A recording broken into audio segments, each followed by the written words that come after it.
अमृत कलश से गिरी बूंदों से जन्मा पवित्र मेला, पड़े महाकुंभ की कहानी। इस बार महाकुंभ 13 जनवरी से प्रारंभ हो चुका है और 26 फरवरी को महाशिवरात्रि के दिन इसका समापन होगा।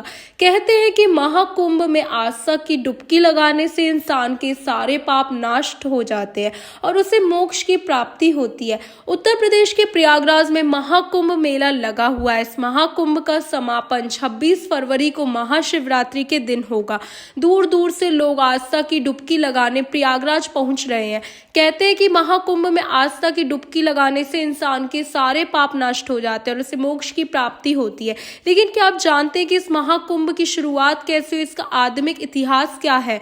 आइए आज हम आपको इसके बारे में विस्तार से बताते हैं। पौराणिक कथा के अनुसार देवताओं और दानवों ने मिलकर समुद्र मंथन किया। इस मंथन से अनेक अद्भुत वस्तुएं निकली। इन्हीं में से एक था अमृत कलश। इस अमृत कलश की सुरक्षा का जिम्मा बृहस्पति, सूर्य, चंद्र, शनि देवता को सौंपा गया। मान्यता के अनुसार चारों देवता असुर से बचने के लिए अमृत कलश को लेकर भाग गए।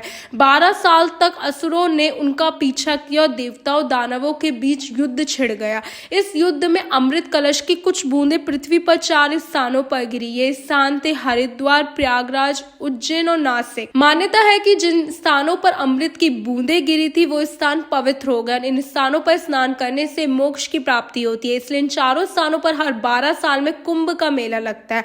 उसमें भी प्रयागराज में लगने वाले कुंभ मेले का विशेष महत्व है। ये ऐसा स्थान है जहां बुद्धिमत्ता का प्रतीक सूर्य का उदय होता है। ये वो स्थान है जिसे ब्रह्मांड का उद्गम और पृथ्वी का केंद्र माना जाता है। ऐसी मान्यता है कि ब्रह्मांड की रचना से पहले ब्रह्मा जी ने यही अश्वमेघ यज्ञ किया था। दशमेघ घाट और ब्रह्मेश्वर मंदिर इस यज्ञ के प्रतीक स्वरूप अभी भी यहाँ मौजूद है। महाकुंभ केवल एक धार्मिक मेला नहीं है बल्कि लाखों लोगों की आस्था का प्रतीक भी है। ये हमारी सांस्कृतिक परंपराओं को सहेजने और धर्म को समाज से जोड़कर रखने का महापर्व भी है। तभी तो लोग दूर दूर से हर हर गंगे की जयकारों के साथ आस्था और आदित्य भक्ति को समेटे यहाँ चले आते हैं। जब लोग यहाँ संगम के घाट पर डुबकी लगाकर माँ गंगे का जयकारा बोलते हैं तो मानो समूचा जन समूह एक हो जाता है। महाकुंभ के दौरान शाही स्नान पर पवित्र नदी में आस्था की डुबकी लगाने और सामर्थ्य के अनुसार दान दक्षिणा देने से जीवन के सारे दुख संकट दूर हो जाते हैं।